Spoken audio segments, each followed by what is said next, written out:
Hello, and welcome to episode 30 of Creative Dynamos. Today I have with me a longtime friend, mentor for me, and also just birthday buddy, Matt Selznick. Matt, how are you doing? I'm doing just fine. Thank you so much for having me on, Scott. It's good to see your face. We have had phone conversations and the occasional Zoom chat sort of off the public world for, big occasionally over the years. But other than the odd now and again podcast thingy, and, this is one of the few times that I've been able to sit on this side of the mic. So I'm excited. Yeah, I'm excited to have you on. So as I said, Matt and I have been friends for a long time. I know all of this stuff. You're one of the few guests I have had in these 30 episodes where I am very familiar with your work and with you as a person. But let's give our audience some info about you. Tell us about your writing journey. When did it start, and where are you now with it? Sure. Well, writing journey specifically, gosh, I started writing fiction officially when I was the age you are when you learn your letters on those landscape format, brown, triple lined pieces of paper. Yeah. Whether I think that might be first grade, I don't know. I don't recall, but let's say I was, 5 or 6 years old and wrote a very short story about an evil triceratops that kidnapped a bunch of grapes and took them down to the beach so that they would dry up in the sun and turn into raisins. And I don't remember why, or if there even was a why. Probably, 6-year-old me was just like, that sounds cool. And I probably just found out that raisins are grapes and how they turn into, and that, who knows, lost to time. But since then, in one way or the other, I've been writing and creating worlds all along. I was, probably the first consistent thing I did, as a lot of us probably can say in one form or another, is writing, and I mean on a manual typewriter, because I'm one of the olds, and, making carbon copies of these little serial installments where I took loosely interpreted versions of my friends and had changed the names and ever so slightly, but everybody knew who everybody was, and put them into this world of adventure. A couple of different things on those, and would literally like pass them out on the school bus. And then later in the late 80s, myself and a couple of friends, Rachel Ashton and Jeff Carter, let's give them credit, we did a lit zine in, I think it was 1987 or 1988, called RFD, on Jeff's whatever version of the Apple Macintosh. It might have been the Macintosh back then. Yeah, that's probably about right. That sounds right. A little white box. And yeah, there's that cat I warned you about. And we, we invited people to submit stories, and I had some connections. And so we had distribution in Tower Records and things like that. And then Rachel and I did the second one on our own called Samizdat. And the only reason I mention that is because we had friends who turned out to be very, very talented. One of the people in Samizdat was Craig Clevenger, who is a pretty well-known and I think award bestowed upon, what's the phrase you use? Award-winning, I guess. Yeah. Literary writer and writer of sort of, I would compare him to sort of a Jonathan Lethem in some ways. And I know I'm giving you the long one, but that's okay. But this is the path. And I mentioned this because there was a lot of kind of DIY approach right from the beginning. We wanted to create a lit zine, so we made a lit zine, and we didn't have Jeff's Macintosh for that second one, so we did it on glue stick and X-Acto knives and pasted it up by hand. My high school journalism experience would serve me well in that, because that's how we did the old high school newspaper. And then, I was writing short stories and doing a lot of abortive attempts at novels through the 90s. Made my first sale in 90, I want to say it was 97, to a Canadian semi-pro zine called Bardic Runes. That was a short story in what actually was sort of the embryonic version of the Shaper's world, one of the story worlds I work in now that I know we'll talk about. Yeah, so 97, and then 98, the internet, right? And the World Wide Web. And I was working in a bookstore at the time. I worked for Borders Books for about a decade. And I had, we used to get the stripped copies of the mass market paperbacks. They would tear off the covers, just send back the cover because that's all the publisher wanted, because it was too expensive to ship back the full-size books. So we could take the stripped covered paperbacks. So I took this original X-Men novelization. It wasn't an adaptation of a movie, or I don't even think the movie's come out yet, or a comic book storyline or anything. It was an original novel in the X-Men universe. And it was, do we swear on this podcast? We can. Well, let's just say it was fucking awful. It was, I don't know, I don't remember the writer, and I probably wouldn't shame them if I did, but either they had no editorial direction or they just didn't know the characters at all. It was so bad. And it rage inspired me. Like, if this is happening out there and people are getting paid for this, I can do this. And so I thought back to those stories that I had circulated among my friends, and kind of the serial numbers were already wiped off, but wiped off the serial numbers again, fleshed out the world, and created one of the first actual webzines in the world, Sovereign Serials. It had an ISSN number and everything. And the idea behind that was that I and others would contribute regular serial fiction in this world, the Sovereign era, which was basically the 80s plus superpowered individuals.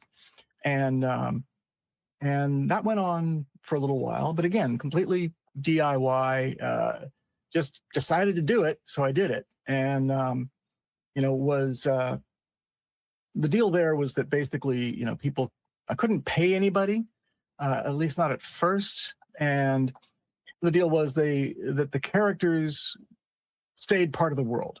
They could take the serial that they'd written and scrape off the serial numbers, change the names, et cetera, and do whatever they wanted with it.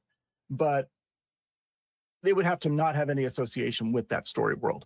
And that worked out okay. We had, I think, 3 other writers were working in that with me. Strangers, just people that I had, discovered and who had discovered the site. That really kind of showed me what could be done online with independent fiction, and kind of set the pattern, I guess, for the next 25 plus years. We'll skip over the little one-page distributed by postal mail for the price of a stamp lit zine that I did on my own, and another web zine called Multiverse Magazine that I did for a little while. And skip to, I guess, the fall of 2005, when I finally finished writing my first novel. It was called Brave Men Run. I had intended to self-publish pretty much from the inception, again, just for that DIY kind of philosophy and the punk rock attitude and the, hey kids, let's put on a show and we'll use so-and-so's barn. And well, I used Lulu, lulu.com, which was the only print-on-demand service out there. And Brave Men Run, since I had already been a podcaster since the fall of the previous year, one of the first, I think I was the 40th podcaster on the planet. It's crazy, I know. And I knew that I was going to release Brave Men Run in paperback, through print on demand, in as many different ebook formats as I could. And at the time, there were 5 viable ebook formats out there in the world. and as a free podcast.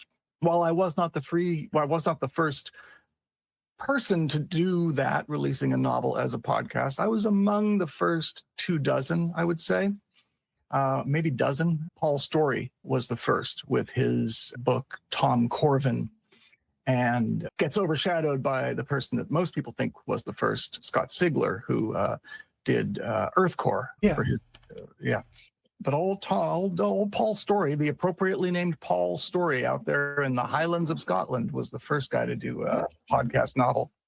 So Brave Men Run, in paperback, 5 ebook formats, and free podcast edition, became the first novel in history to have a simultaneous release in all those formats. Those were early days of podcasting, and those were the early days of independent fiction and independent publishing.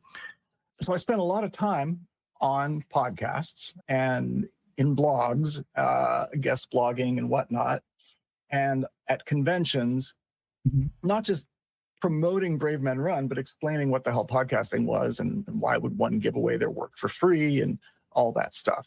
Well, while we are in this particular time machine chapter, yeah, I remember, like, as a fan of like that first wave, you know, I had a long commute and I had just gotten an iPod, and it was an iPod Classic, and I discovered podcasts, and then somehow discovered podcast fiction, and I like just it unlocked something for me, and that was what caused me to start writing. So thanks to you and Scott Sigler and J.C. Hutchins and Merle Lafferty and P.G. Holyfield, and I could rattle off probably 10 or 15 more names.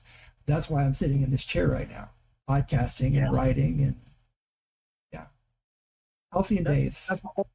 Halcyon days indeed. Yeah. Salad days. And it's always gratifying to hear that. And part of this is sort of a sidebar, but it gets into, like, you know, the whole writer's journey as we talk about, but also the, you know, the why we do these things. And I've had to answer this question for myself, not just publicly, but as a sort of a personal motivation, and to maintain that noble delusion that keeps us going. You know, that I've had to ask myself why, you know, and boiled it all down, stripped it to the bones of, I think my mission is to add to the culture. And ideally, and hopefully that's largely through my own works, but also by either inspiring or being paid to help, or simply just somehow influencing other folks to do the same. Yeah, it's always great to hear that. I will never forget, you know, the day that I got a blind email from J.C. Hutchins wanting to know if he could pick my brain about podcasting, and then we knew him when, you know. That led to a giant success for him with his Seventh Son podcast trilogy, and then selling the first book in that trilogy to a major publisher, and on and on and on. And he's built himself a huge career as someone who works in the intersection of multimedia and social media and storytelling. And so, you know, you look at the, and I think, you know, I'm not just like, look how great I am, look what I did. I think we all have moments like this if we've been doing this for a while. You look at the sort of the web of consequences that you sit in the center of if you keep creating and you're generous with your time and you give back as much as you can. Anyway, that's a big sidebar. But yeah. It's appropriate, though, because that ethos, the punk rock ethos that you were talking about, the desire to, like, you know, give back and to explain to people what podcasting is back when that was a concern, and then to wrestle with the idea of podcasting your novel and all of that. This is why this podcast exists, because I was like, you know, back in the day, you could swing a dead cat without hitting podcasts that talked to indie authors and talked about writing and because there were only 500 podcasts. Right. But I think too, though, as the gates opened and as the gatekeepers were partially overthrown, the flood. Replaced. Right. Well, yeah. That's another discussion. Talk about your sidebars. And this flood of indie authors and small presses and all of this, I was not hearing that same let's help each other out. Let's talk about this thing that we're doing. And so yeah, that definitely is germane to why I'm talking into a microphone right now. So just the consequences and the repercussions of what you guys did in that first wave of podcast fiction continues to ring. It really was a life-changing time in so many ways, personally, professionally. I mean, I've been working as a freelance independent contractor, creative services provider full time since 2011, really just redistributing all the stuff that I had to learn myself and continue to learn myself, but largely because of those days. It's like, you want to have a podcast? Oh, well, how do you do that? Oh, well, here's somebody's example RSS feed in a text document. I guess I'll just replace that URL with my URL. And I mean, that's really how it was. It was spit and glue and twine, but we learned, I learned and was able to, it literally has been life-changing. The people I've been able to meet and the people I've been able to help and all of that. It's been amazing. But yeah, that first book, it did very well for podcasts at that time and exposure at that time. I stopped counting listeners after 30,000 because I thought, well, who cares after that? That's just as big as it could ever get. Now there are people who have 30,000 listeners per episode, every single week. But back then, and there was a little wave there where some of these early podcast novelists were getting picked up by small presses and big presses. And I was literally for a week and a half, I was courted by a big 5 publisher, but they called me and said, hey, would you be interested in blah, blah, blah? And I'm like, yeah, let's talk about it. And then I got a call a week and a half later saying, well, the editorial board said no, but that's what kind of thing was happening. I didn't have an agent. I wasn't shopping the book. It was just the buzz. And, I like to think the book was worthwhile, but and, got picked up by a small press that was launching a new superhero fiction imprint. And my book loosely fit that definition. They co-launched with me and with Mur Lafferty's book Playing for Keeps, which was straight up superhero fiction. But even that was sort of like the B-list players of the superhero world. They actually wore like long underwear and had capes and masks, and there's none of that in the Sovereign era that Brave Men Run set in. But yeah, it was try anything days. There was a lot of cross pollination, a lot of collaboration, to promote the release of the Swarm Press was the name of the imprint. I don't think they exist anymore, but their parent company, Permuted Press, might. When Swarm Press released the new edition of Brave Men Run, I'm like, well, what can we do, to push this? And they're like, well, we're going to put a full page ad into the magazine of fantasy and science fiction. I'm like, that's awesome. Thank you. And it was kind of a dream come true to open that issue and see that there. Yes. Those books right there. Tell me you've got that framed somewhere. Well, I've got it's in a box somewhere, to be honest with you. But it was the first ad that you see when you turn the cover, which is pretty awesome. How many books did it sell? Probably 0. But I'll tell you what did sell books. I decided that I was going to have, and remember, this is like 2007, 2008. I decided I was going to do an all-day webathon, and we were going to check the Amazon charts every hour on the hour. Remember, this is pre-Kindle, so the only thing we saw on Amazon is the paperback. And just have people hang out in the chat.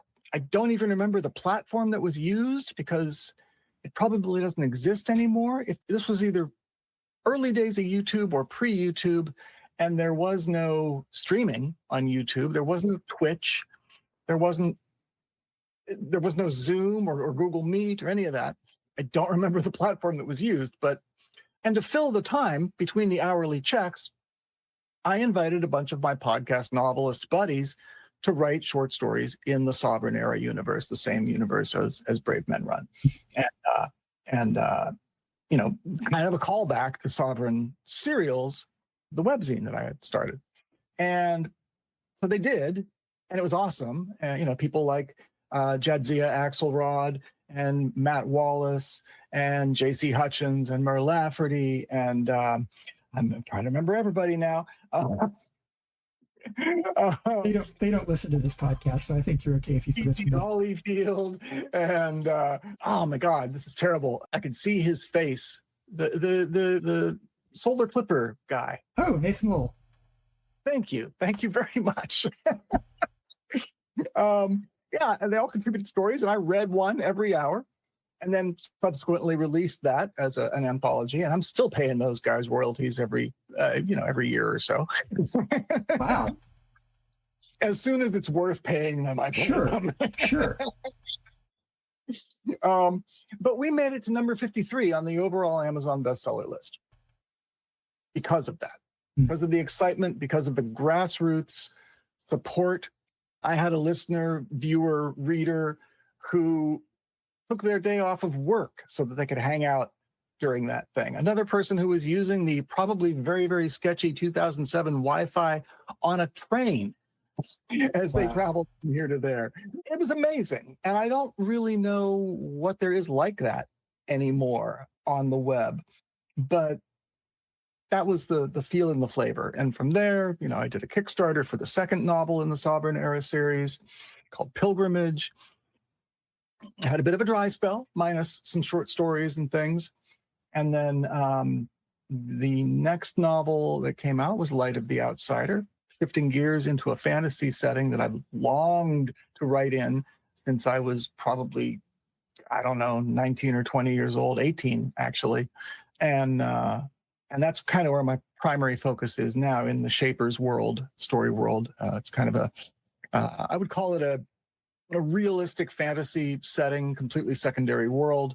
It's literally another planet around another star. I know where it is, out there in space. No, I'm not telling you.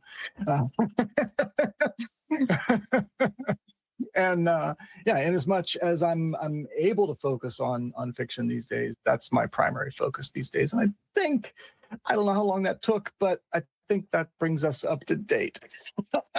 It was a trip well worth taking. Speaking of Shaper's World, so I had the pleasure of finishing reading it day before yesterday. Light of the Outsider? Yeah. And I had it in my reader for a long time. And because it wasn't my Kindle app, it just kept falling off the TBR pile. But I was like, well, I'm interviewing Matt, and let's see if I can finish this before I interview him. And listeners, I will be doing a review of it. It'll go on my Patreon first, and then it'll go wide on my YouTube channel. Phenomenal book. And it really, before we go into my questions about it and about your process in developing it, give me a little pitch for it. Sure. Light of the Outsider is the story of a group of very different and very desperate people, all of them desperate in their own ways and for their own reasons, who become embroiled in a political scandal in which we'll call him the prince, the infant prince of the rulers of the realm, has been kidnapped. And two of these people have the kid.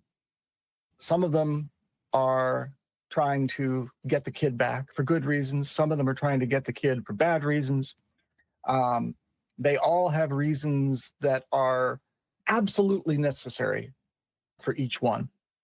And behind it all is a shadowy magical cult that is teamed up with the enemies of the state to ostensibly disrupt things politically across the continent. But of course, there is a deeper and more menacing and more world-threatening motivation behind it all.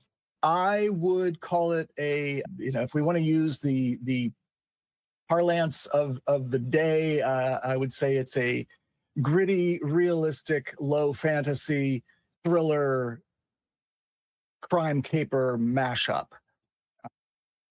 It is first and foremost very character driven. I think on the Amazon sales page, and probably on my website too, I had to come up with something, zippy. So I said it's basically as if James Ellroy and George R.R. Martin had somehow had some sort of unholy baby, and they left the thing on an altar in the woods for you to find. Well, I love that. For me, the experience of reading it, like, it felt to me like I was in Robert E. Howard's worlds. Like I was in Barsoom, or I was in the world that Conan, Hyperborea, trod.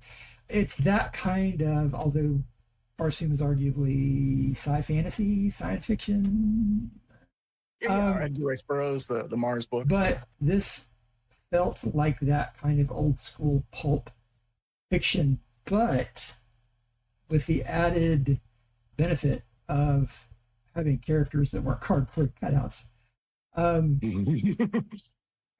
you for that qualifier. Thank you very much. Well, and for me, my particular taste, I prefer character-driven work. Like, I don't mind reading a plot-driven book by any means, but if you make me fall in love with your characters, I'm not looking for plot holes. I don't care how thin the plot is. I'm not saying that doesn't, none of that applies to this book. But the thing that I loved about it were these characters, just how fully fleshed out they felt.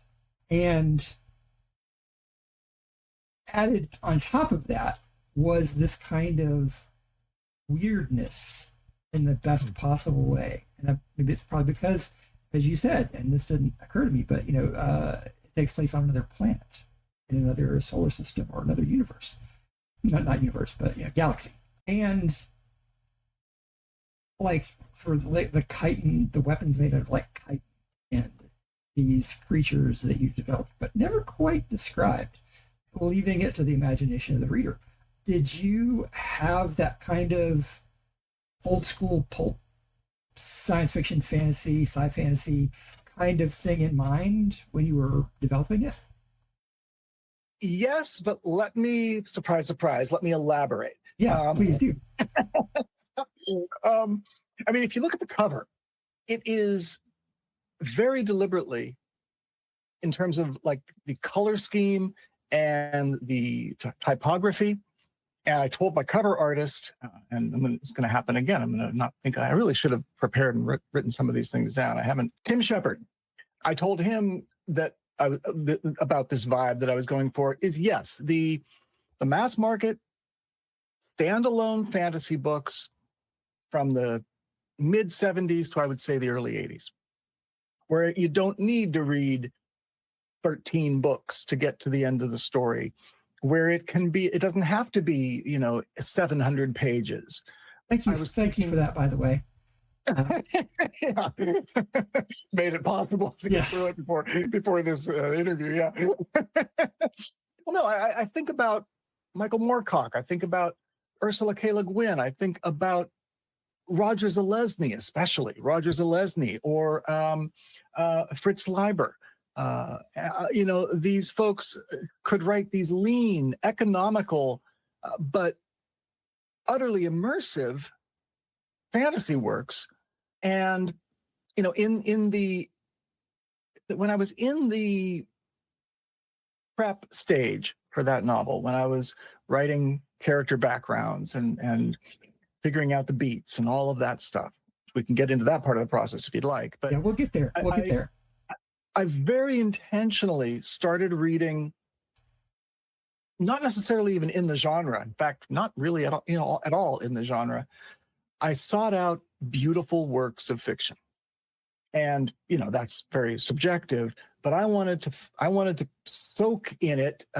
People of our age might remember dishwashing liquid, you're soaking in it. I wanted to soak in the palmolive of beautiful literary writing.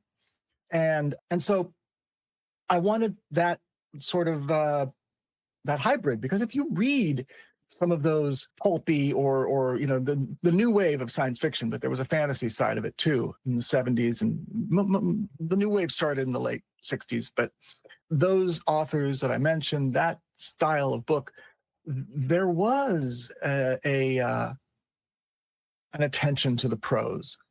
There was a desire to, it's good words, right order. That's Patrick McLean used to say that.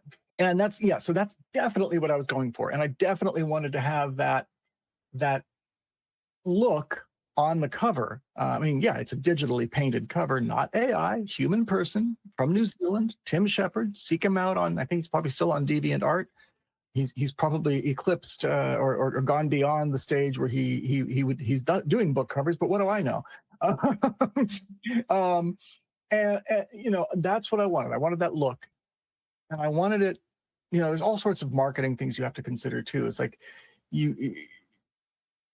I wanted that look, but it also could not look out of place on the row of thumbnails on the Amazon sales page. What I did succeed with, and I know this because I was part of a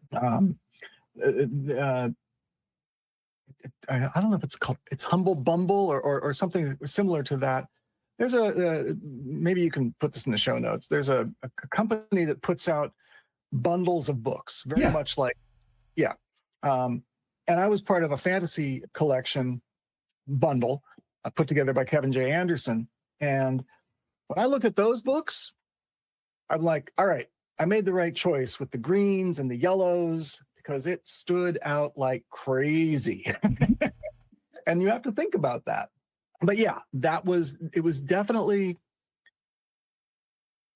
pulp influenced, definitely, but with that, through that lens of trying to at least attempt to elevate the prose a little bit and make sure, I don't have to make sure, this is just how I do things. Make sure that it's very character focused, character based, character drives plot. And if plot drives the character, you end up with characters who just do stupid things, or, the audience is like, the clue is right there, But also to not write down to the audience. David Simon, creator of The Wire, right? And he's famous for saying, fuck the average reader. And he doesn't mean to hell with y'all. Yeah. I'm not writing to a particularly, I want people who can think. Yes. I want people who don't need everything spelled out. The other part of that quote is fuck exposition. Because I believe the reader can figure it out. It's the writer's job to give them enough to create that verisimilitude, to create that sense of immersion. But you don't need to. I remember being a teenager and reading one of a very long series of books that were written for teenagers and for misogynists, teenage boys. That's pretty much the overlap of the Venn diagram. Almost a circle. Yeah. But this author spent a page and a half describing how the knots were tied on these flying bird mounts on the saddles. And at the time, I was like, wow, this is amazing. Wow, what a lot of work he put into this. But it's not necessary. You yourself said, they have these creatures, but they're not really described, other than the fact, they're not horses or dogs or whatever, because it doesn't matter. It might matter in a later story. In fact, we might talk about the novelette that follows it up. Some of those creatures are described in greater detail, and you get an idea. The other part of all of this is that I wanted to, I'm giving you a segue here. I wanted to world build a wholly original, in as much as is possible, right? Fantasy setting. And that meant that I could not Mary Sue the characters, but I could Mary Sue the setting. In other words, if I want the main life form to be basically dinosaurs, I could do that. If I want there not to be a culturally ingrained patriarchy, I can do that. If I want the sexuality of the characters to not be necessarily heteronormative, I can do that, because guess what? On their world, there is no such thing as heteronormative. So it's really a playground. Well, and thanks for the segue, because yeah, my next question is like, one of the things that is consistently the case in your work, and I think I've read almost everything, if not everything, you've written fiction wise, especially in the Shapers world, is your ability to create a fully formed, or something that feels fully formed world, even if it's our world, like in the Kaiju series, it's our world plus giant monsters. You still have to Kaiju universe, dear listeners. you still have to do world building, even if it's our world plus whatever. What is your approach to world building in the big picture, but also specifically when you sat down to create this fantasy world that's its own planet out there in our actual universe? What was your approach to that? Big picture, I work in 4 story worlds plus one if you count literary fiction that's not really genre tinged. The Shapers world, which is fantasy. The Sovereign era, which is alternate history, late 20th century plus superpowers. Daikaiju universe, which is it's our world more or less, but since the 1800s, every now and again there are giant monsters. And the Protector cycle, which I barely touched, to be honest. There's one short story, which is urban fantasy, cosmic horror. Urban fantasy these days usually means some sort of romance thing, but no, it's more cosmic horror, noir kind of stuff, but present day or maybe the 90s, close enough. But all of these worlds, all of these story worlds, they all have a single unifying underlying principle behind them. I can't really get into without spoiling the whole shebang. I hope I live long enough to reveal it. You want me to tell you off camera? I'm happy to. And so there is this sort of skeleton key to the whole thing. I've got a document called The Big Picture, just so I can kind of keep track of it and refer back to it in my head, that explains what's the deal. and it's the same foundational deal that makes everything that happens in all 4 of those story worlds, in terms of like the magic or superpowers or occult forces or whatever, possible. So I know sort of the unifying field, the theory of everything behind it all. Specifically with the Shapers world, I wrote a blog post about this after Light of the Outsider came out. It talks about the origin of that book and that world. I'll get you the link, see if you want to put it in show notes or the notes or whatever. But in brief, that story world has been building, and I'm far from alone in this, ever since a back patio picnic table D&D session with a bunch of my friends in the summer of 1985. My listeners, you can check the D&D box on your bingo card. Right? Yeah. I mean, D&D didn't make me a writer, but those stories, that one adventure that we had became part of the early Shapers world stuff. That semi-prozine that I sold to in, what did I say, 97, Bardic Runes, that was a Shapers world story. Wildly not the same, but it was proto. So it's been building from then. But as I matured as a person, as a consumer of media, and as a creator, I knew that I didn't want to do elves and dwarves and gnomes and knights and the usual, that thing, right? We've all seen it again and again and again. And and you can dress up those elves and dwarves and whatever in whatever.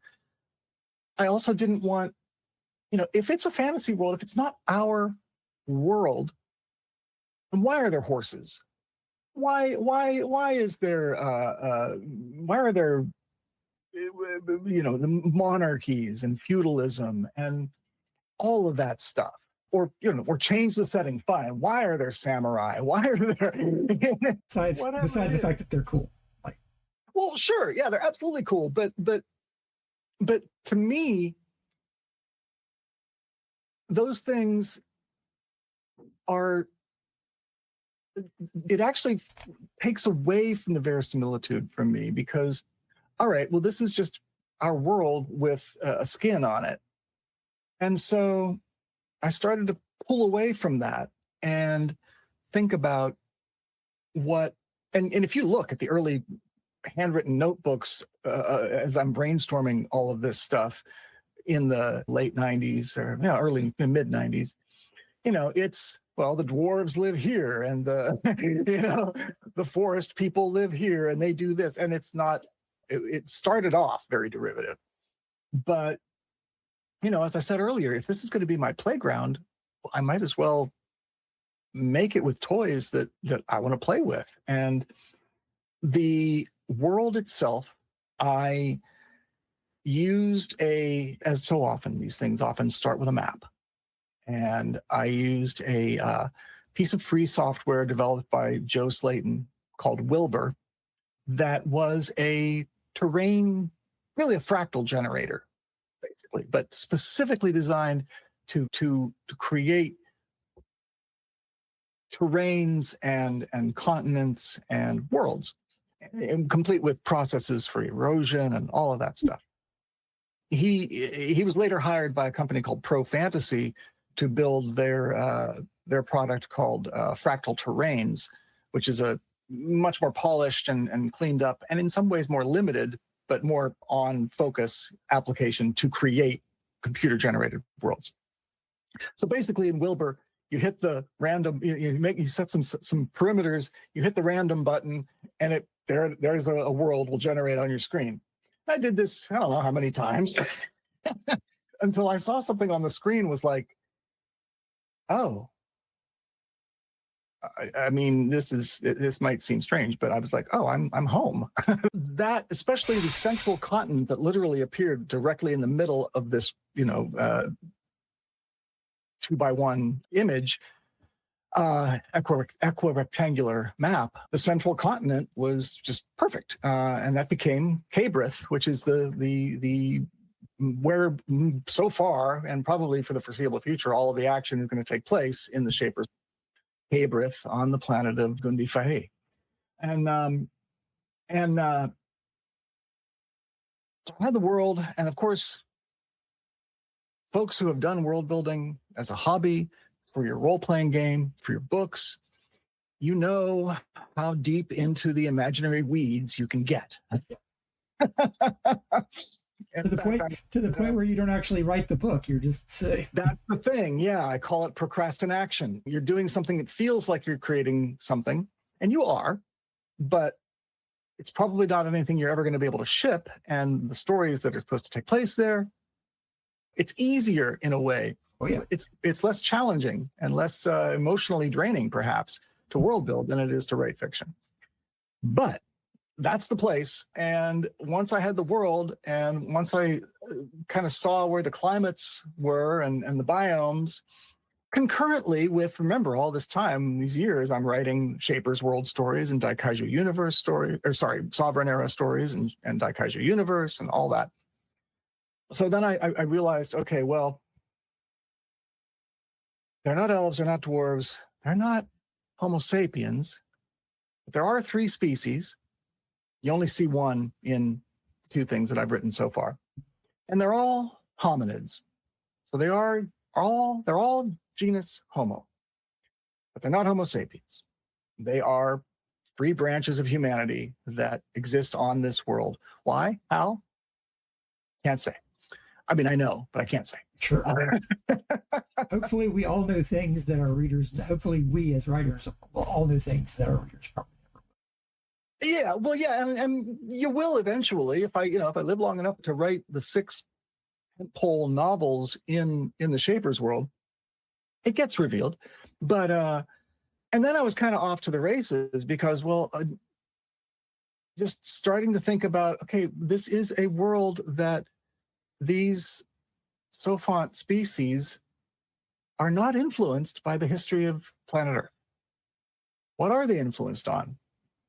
I decided what that is, how they developed, and I realized that I don't have to go with the assumptions that come with medieval Earth with a fantasy skin on it. And so, well, the primates, because they're hominids, but not all primates are.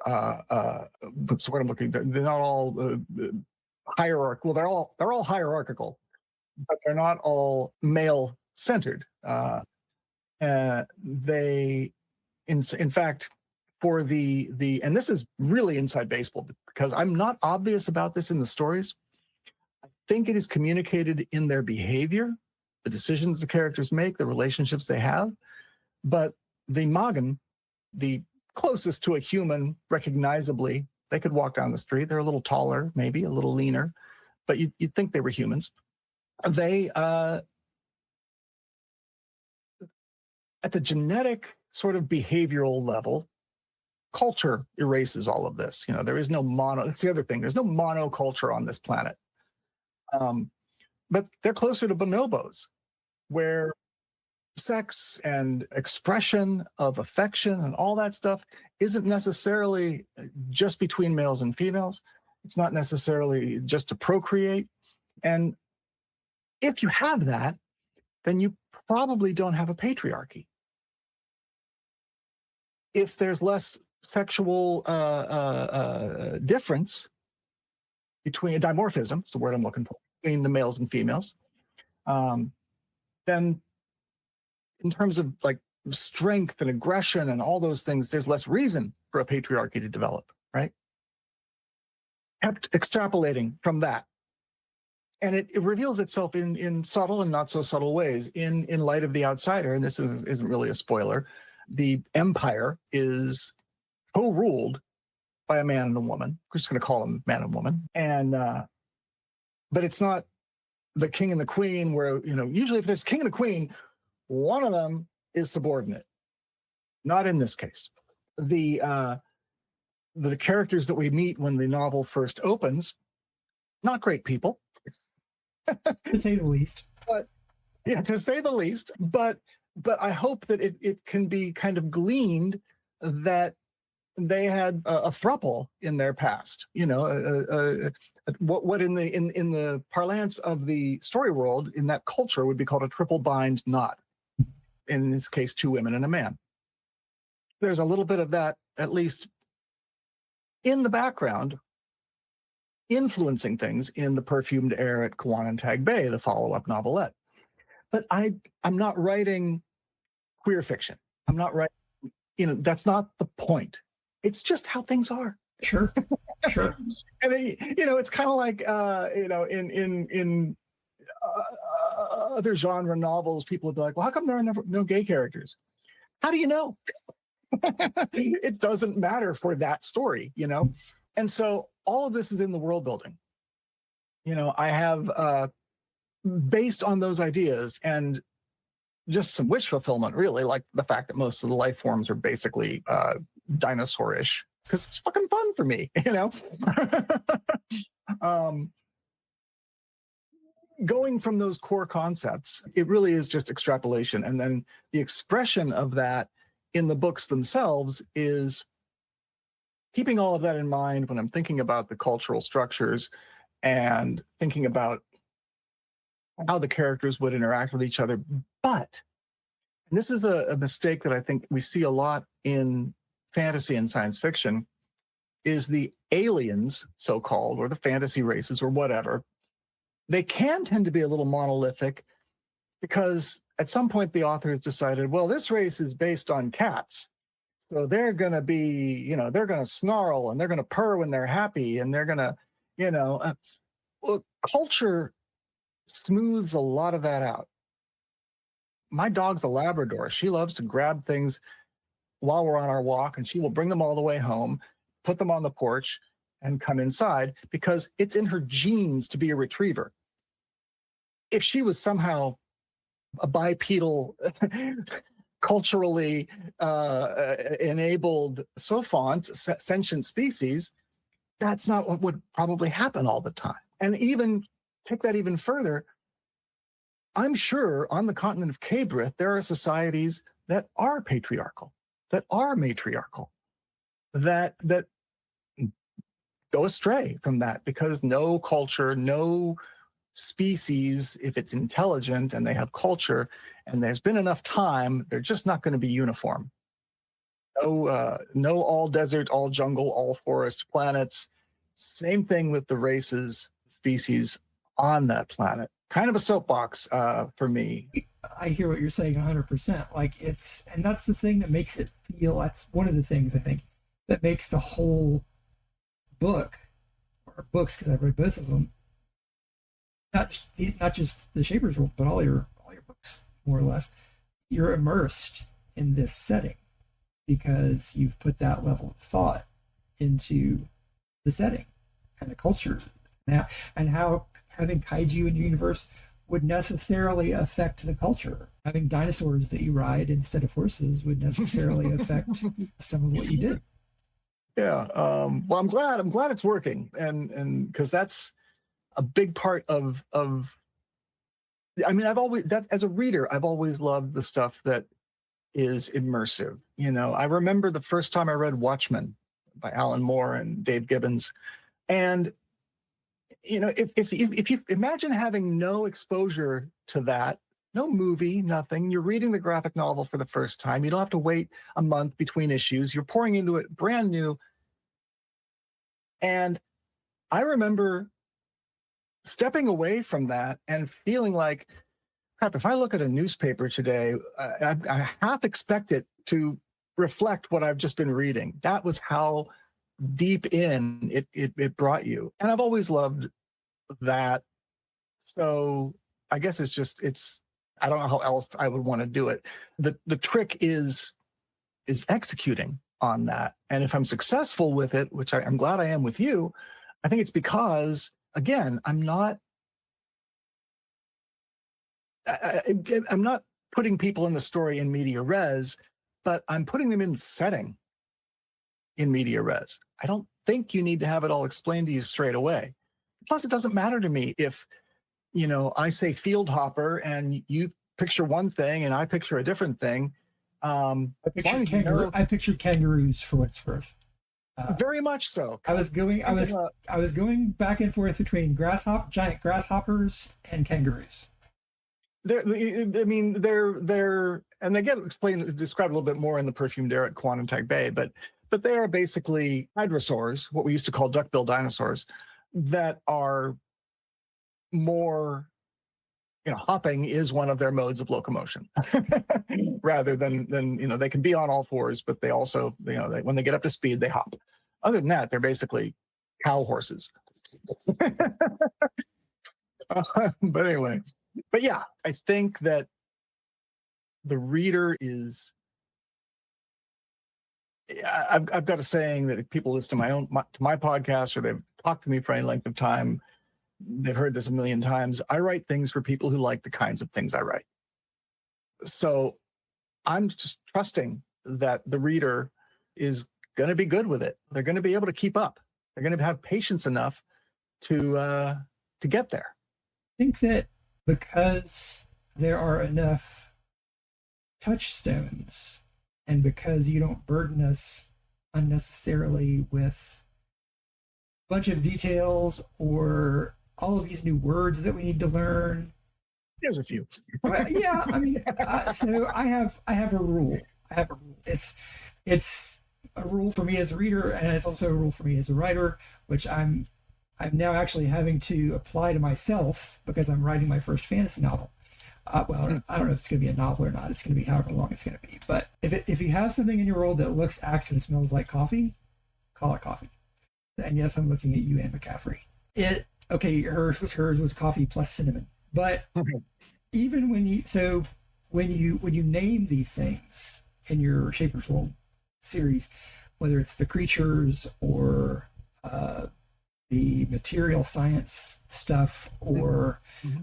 whatever it may be, you either use compound words in a lot of cases, or you use plain English descriptive words.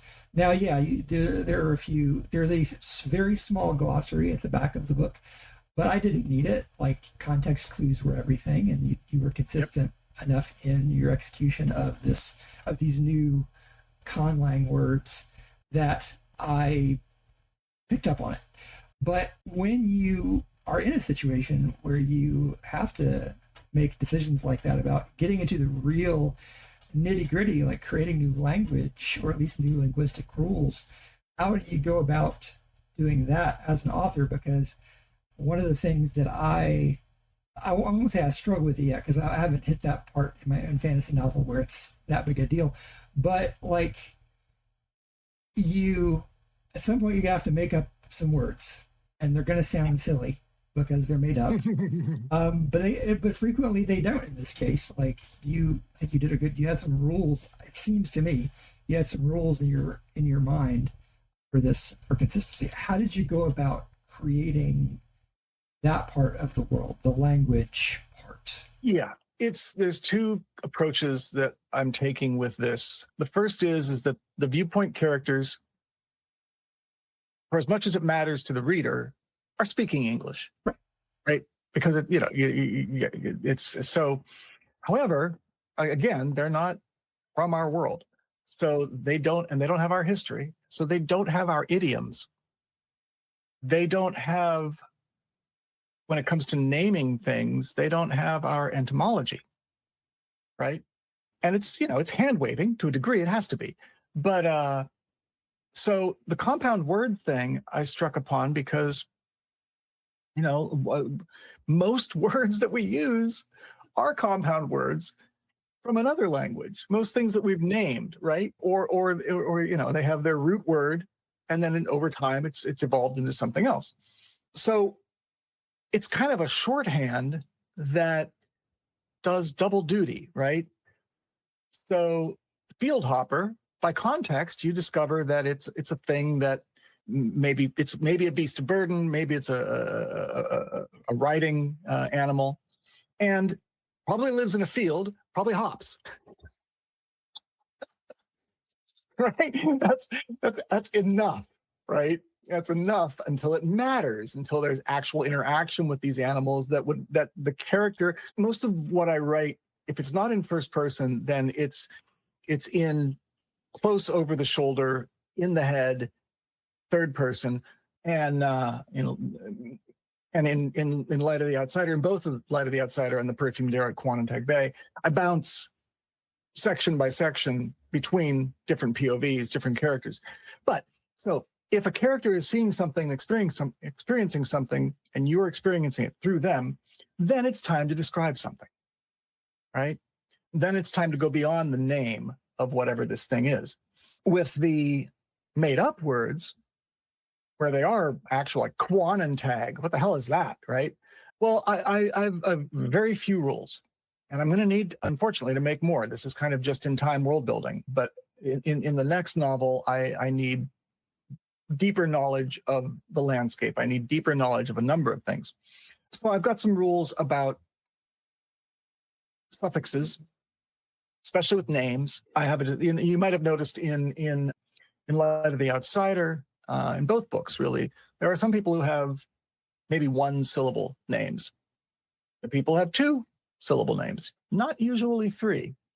The multiple syllable names, usually, if they're people, they usually end in ik or ag or an.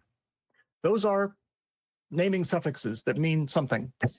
I need to clarify for myself what that exactly is. But just knowing that was enough that, all right, if this person has a single syllable name like Kug or Sot or Llama, kind of breaks the rule, then they are from this subculture. and I don't even know what subculture. All I know is they are from a different subculture from people whose names are Rajan or Talen, ending in en, who might be from a different subculture from people named Denik. Okay, that's it. That's all I got right now. That's enough. Like that's, having that consistency and having these very basic rules for me as a reader was enough for me to go, okay, I can make these assumptions pretty safely. Yeah. And there's two other things. There's two other things that I wanted to that add to that sort of soup to create the verisimilitude or attempt to create it. I had to make up idioms because you can't say go to hell. Can't say, whatever it was, that's the straw that broke the camel's back. You can't, because there are no camels. This is another thing that's kind of hinted at, but not very obvious. The world of Gunde Faye is it's either metal poor or metal is hard for the Magan, the point of view characters, to come by. Mm-hmm. So that's another tiny little aspect. That's why everything's fucking made of wood. That's why only a few people have metal swords. I want to know, you haven't revealed, maybe I don't want to know. You haven't revealed it, but aren't some of the weapons made out of chitin? Yeah. Reinforced chitin. I loved that because there was a D&D. That means that there's some kind of big thing. There's something I would personally be terrified of that exists in your world that's big enough that you can make chitin reinforced weapons or reinforced chitin weapons. So another thing that I liked about this world is it reminded me of a D&D world called, I think it was called Black Sun. It was very Middle Eastern, but it also had a lot of the kinds of stuff that you didn't see in a typical D&D world because they're different culture, different biome, different critters than you would see, and they created a lot of that stuff for that expansion.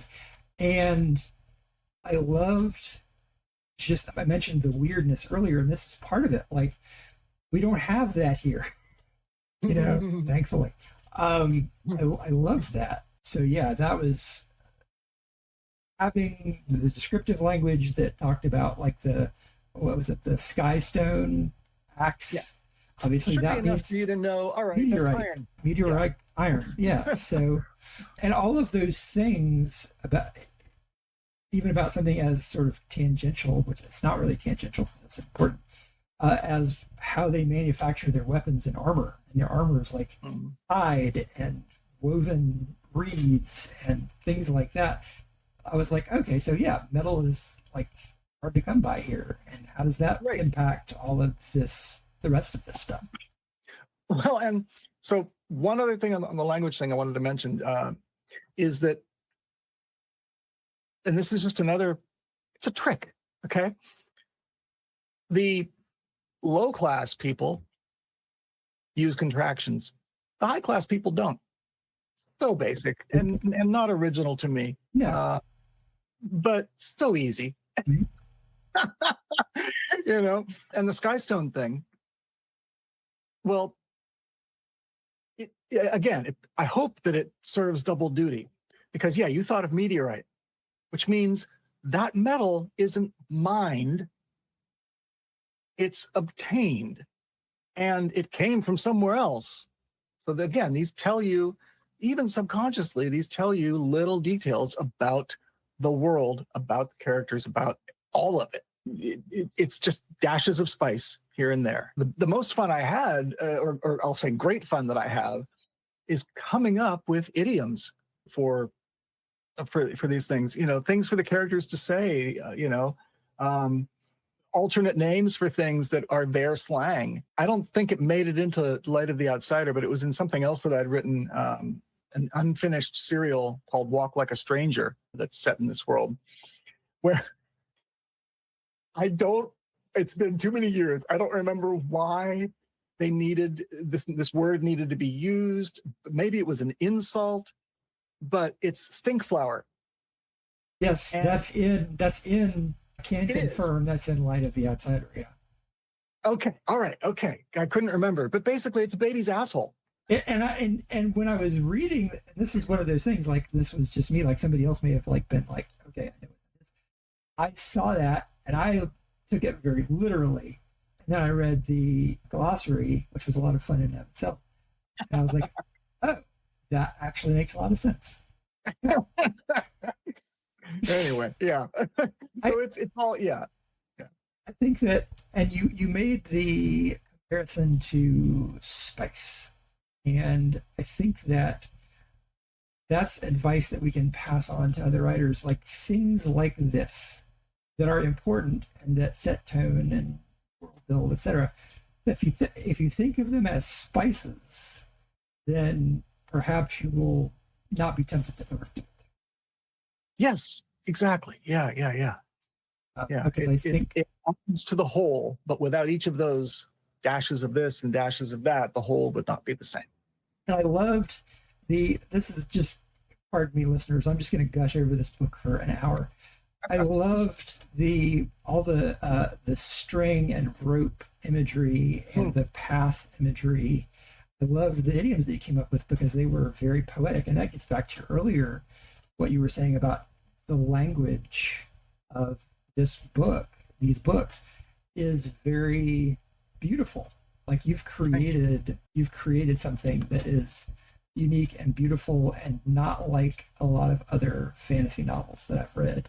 And it's these little details that you don't go overboard on, but that add so much to the experience that I think made that a good experience for me as a reader.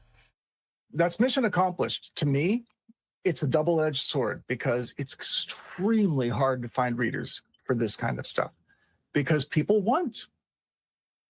some people, a lot of people seem to want a certain amount of predictability, a certain amount of, oh, this is familiar, this is comfortable. Sure. There are no dragons, there are no, Right. And, and 4 novels later, there are going to be some pretty nasty, large megafauna that are magical, in as much as that term applies to this world. That kind of stuff does show up in terms of tone and flavor, but yeah, no, they're no dragons. One reviewer said, once I got into the cadence, I really enjoyed it. Well, yeah, I'm sorry, there's a little bit of work, but it's not work. To me, it's what makes a book fun. So my best example of that is Jonathan Strange and Mr. No. Yeah. That's a thick boy. Yeah. And I was at a point in my career where I was commuting a lot, and I got the paperback, and it's like a doorstop. And for about the first, 15% ish, 20%, it was a little bit of a slog until something clicked in my brain. And I was like, this is what this author is doing. This is Victorian literature. Yeah. It's not like anything I've ever read before in my life, really, at that point. Yeah. Or since, for that matter. And once that clicked, the rest of it just flowed.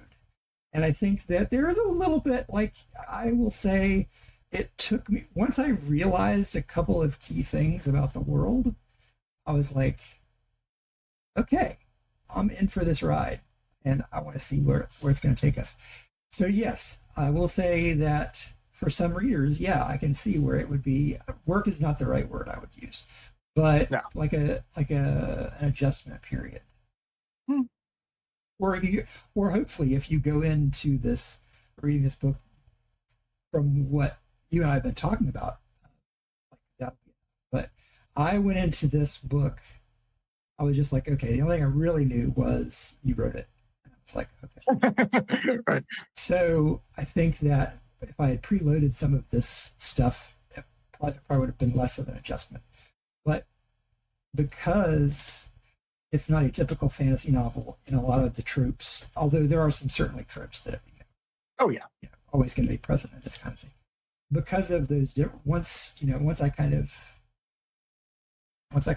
went, okay, this is not Earth, or it's then I was like, okay, yeah. let's see where this goes.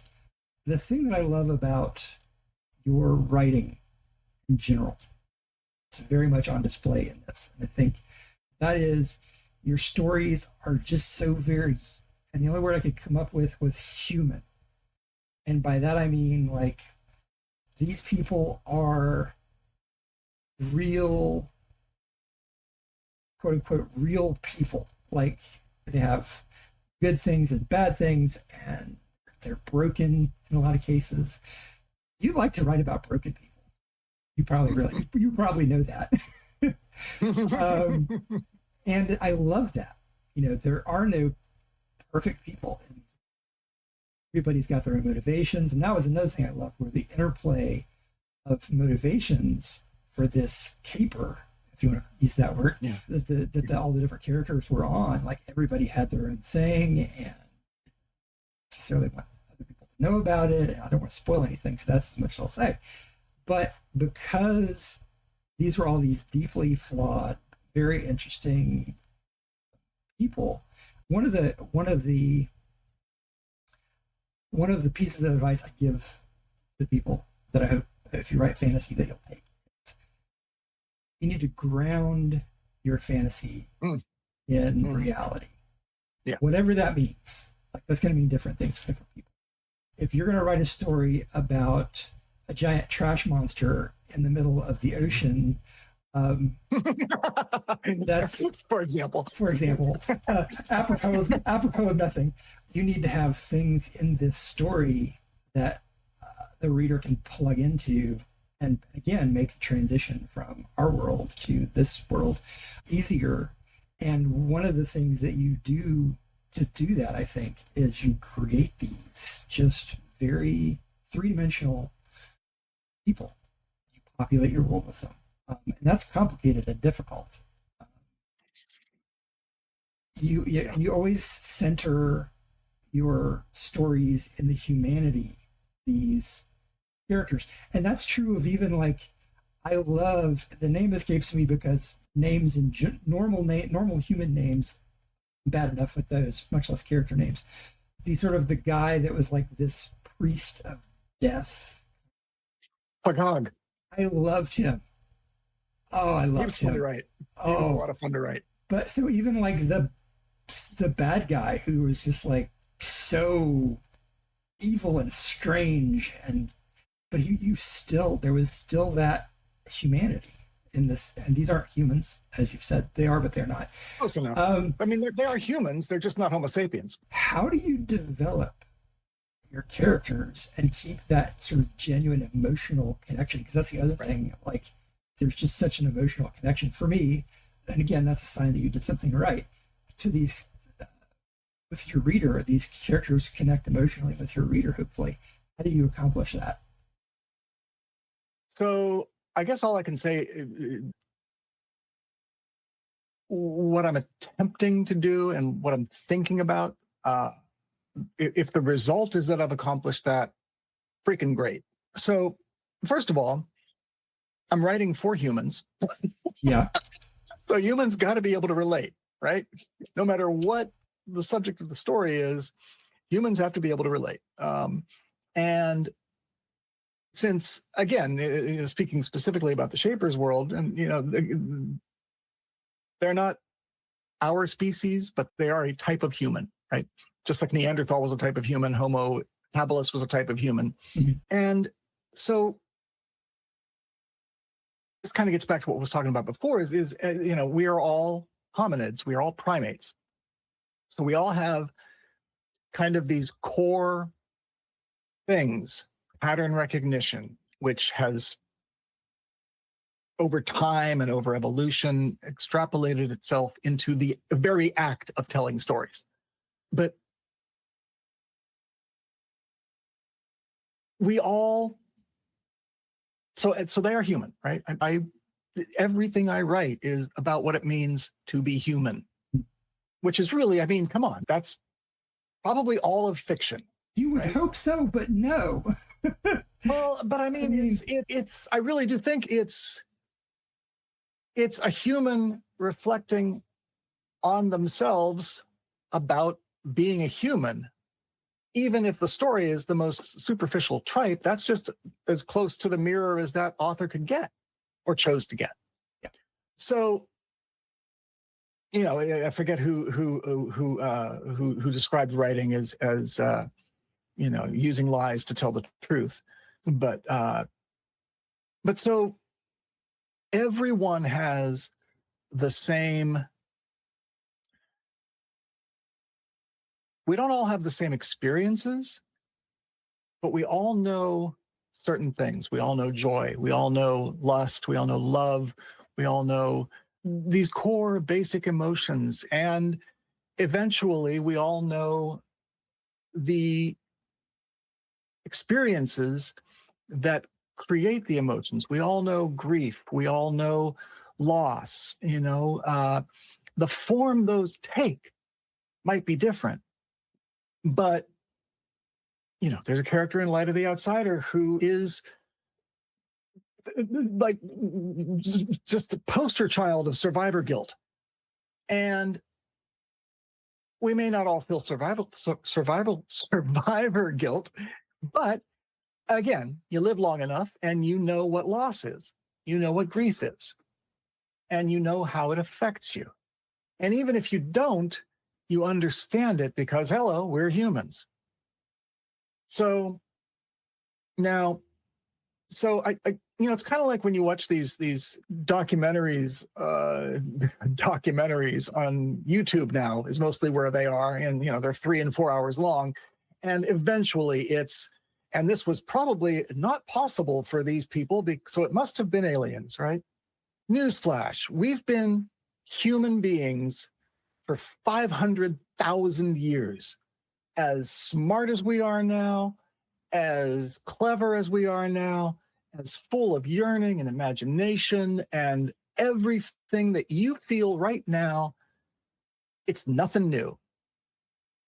And so, yeah, I mean, that's there, right? Also, I do a lot of groundwork for the first time I did this was for Light of the Outsider. I had done it in a much more vague and kind of like, yeah, I pretty much know way for my previous novels, Brave Men Run and Pilgrimage, which are in the Sovereign era setting, which is basically the real world, right? So less deep homework needed to be done there. But for the Shaper's World stuff, I've got long character background documents that are basically free writing. That the old trick I used to do was just, okay, there's a premise. Okay, why? Well, because blah, blah, blah. Well, why? Well, because blah, blah, blah, blah. And the further down the why tree you go, the more the world is built, the more you start to see, well, okay, wait, that's just stupid. Reassess that. Why else, maybe? And so for all of the what is it, 5 principal characters and some of the side characters, secondary characters in Light of the Outsider and in the Perfumed Air at Quanantag Bay, and in the next one, Shadow of the Outsider, to be written, to be published, I know these characters pretty much from birth to the moment before they appear on the page in that work. I know what their life has been. I know who they've encountered. I know where their traumas come from specifically. And this is a wonderful exercise that I recommend, even for the pantsers out there, because in those documents, I have so many other stories I can write now that I had no idea about, And so by the time I start writing manuscript, I've done enough background. The other thing is, and so I have this intimate knowledge of who these people are and what drives them. And again, it's important from birth to right up to the moment that the story starts. And the other thing is, I don't know if everybody works like this. I don't think so. But for me, when I'm actually writing manuscript, as opposed to outlining whatever, working out the beats of the story, it's taxing because I'm basically in my head and on the keyboard doing a one-man show with 5 or 6 characters. And so I'm hopping in my head from who those people are, bouncing like an actor. And and it's method acting. And before we started officially, I was talking about, how Perfume Derek Kwan and Tag Bay and how difficult that was to write, because I have to believe it. I have to be as immersed as I want you to be. And so I'm experiencing those emotions that I'm putting on the page. And hopefully it works for you. It bleeds through and it is transmitted. I mean, that's what writing is you are, communicating brain to brain in a time shifted way with other human beings. And the trick and the responsibility and the job of the author is to make sure that what you are trying to communicate is expressed correctly in the way that you intended, allowing for the fact that the relationship between the reader and the author is one of peers. It's a collaboration. The author cannot guarantee or ensure what it is exactly that the reader is going to experience. But if you come away and you feel sad or happy or excited, and I intended you to, then that's it. Good. I know that's a very soft and very complicated answer to how do you make your characters so believable? It is brain draining, exhausting work. That's how. I posted in the middle of Light of the Outsider, maybe it was Perfume Derek Kwan and Tag Bay. I posted on Facebook to some writers group, oh man, boy, this is not fun. And so many people were like, if you're not having fun when you're writing, people aren't going to have fun when they're reading it. And number one, maybe I don't want them to have fun. Number two, you don't have fun when you're working out necessarily and killing yourself to be healthy, but the benefit is something different. I'm not someone who says it's fun to write or I love being a writer. I have to be a writer. But no, it is immersive, emotionally draining, difficult work. Yeah. And I think it's worth it. If I'm not being challenged in the process, then something's not right. Yeah, something's not right. I mean, yeah, there's been a couple short stories I've written where it's like, that was fun. But even that, I'm still in those people's heads. It's just maybe not earth-shattering, world-breaking, life and death stuff. You are not easy on these characters. Like you're not easy on any of your characters, really.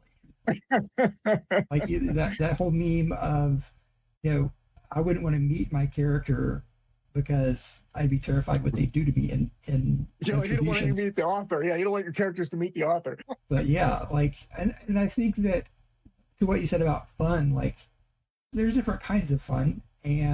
But yeah, I remember writing a short story, and at one point I had to step away from it because I was so emotionally invested in what was going on. It was, like you said, it was taxing. Yeah. And that's the Perfume Derek Kwan and Tag Bay. It was so, it took a long time to write for a novelette. I gave myself 6 weeks. I think it took 6 months. Yeah. Time well spent. Well, thank you. Speaking of time, I want to honor your time. I want to honor the audience's time. We could continue talking for probably another hour and a half. Before I let you go, you said you had something you wanted to share with my audience. Oh, well, yeah. So there's the writing half of my life, and there's the day job, which is helping writers and other creators bring their works to fruition, to market, and to an audience. I do a lot of different things for mostly writers and podcasters. Soup to nuts, A to Z, pick your saying, depending on your age. Nobody knows what soup to nuts means anymore. No clue. But that's the day job. And one of the things I offer, and so this is for the writers out there who are listening, is a service called Your Story Buddy. And basically it's an hour where you bring to me something intractable, something that a knot you can't untie, a corner you can't paint yourself out of, or that you've painted yourself into, a wall that needs to be turned into a door with your current work in progress, or even just questions you have about independent publishing and even traditional publishing. As I like to say on my own podcast, Matthew Wayne Selznick Creates, this ain't my first rodeo, but the bulls and the horses and especially the clowns keep changing. So there's always more to learn. You may not know even what to ask. So whether it's to untie those difficult things in your own story, or just to pick my brain about indie publishing, your story buddy. It's an hour. And if you use the code, let's just call it thanks, Scott, one word, you can get 30% off of a single session. And I'll provide Scott with all the links and all that stuff with more details. Similarly, and this is a scoop, and also just something that I kind of just decided this morning when I was thinking about being on the show. For the readers out there, I have, I think it's 15 works of fiction and nonfiction, novels and short stories and collections, and a couple of nonfiction works around the craft of writing. I'm going to bundle them all up, and I'm not completely prepared, but I wanted to offer this. So I don't know what the actual cost is going to be. I know it's going to be cheaper than if you bought them all individually. And we're talking about ebooks, and in many cases, a few cases, audiobooks as well, which are read by the author. That's me. So a bundle of everything that I have written to date that's in ebook or audiobook form, or both. So you'll get all of those. And whatever price it is now, you buy it now. I write something next year, it's included. Ooh. For life, from my life. Yeah. So kind of like software where you buy it once and get updates forever, which doesn't happen very often. Not anymore. That's what this is going to be like, right? And again, I decided to do this morning, and you're learning about it now. And because you're learning about it now, because you've sat through an hour and 45 minutes of us yakking about craft and story and indie publishing and podcasting history, same deal, 30% off. So let that sink in, readers. This is a deal that nobody will regret taking advantage of, I can assure you. Well, and I'm pretty sure it's a deal nobody else is offering.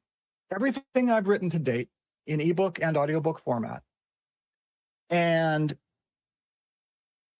again, not sure what the price is going to be, but it'll be 30% off of that. Again, with the code thanks, Scott, all one word. I don't think it matters if it's lowercase or uppercase. And you will get forever updates.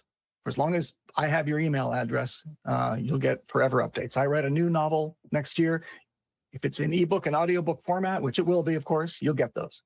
So that's for you, dear viewer, dear listener. Scott, I'm going to ask you that this is a viewer or listener only kind of thing. Not in the show notes. Okay.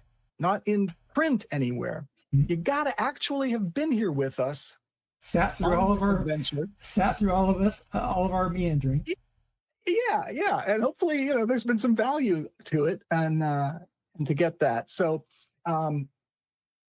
maybe you already asked me, but you're probably going to ask me, where can people find you? Yes. Blah, blah, blah, Yes. So all of that stuff is at mattselznick.com, mattselznick.com. You will find my own podcast, Matthew Wayne Selznick Creates, which is a semi-regular sort of journal about my own creative endeavors and progress. And usually there's some sort of teaching moment there because, I make a lot of mistakes. As do we all. You'll also find my previous podcast there, Sonatotem, which is about 136 episodes, including a number of interviews with authors and playwrights and folks from all kinds of different genres. And again, all of my novels and short stories and collections and the one piece of software that I've got developed out there, and all that, as well as hundreds of blog posts and Your Story Buddy and my other services. Remember Your Story Buddy. If you want to take advantage of that, you can get 30% off. The code thanks, Scott. It's all there at mattselznick.com. And yeah, I'm on all the socials as either Matt Selznick or Matthew Wayne Selznick. I spend most of my time on Threads. There is a YouTube version of my podcast, and there's going to be other stuff on my YouTube channel. But yeah, mattselznick.com, and everywhere, pretty much. Google that name, and you're going to find mattselznick.com, Matthew Wayne Selznick, all the stuff. Yeah. And well, that's about the size of it. Thank you for being so generous with your time and your offers. You're welcome.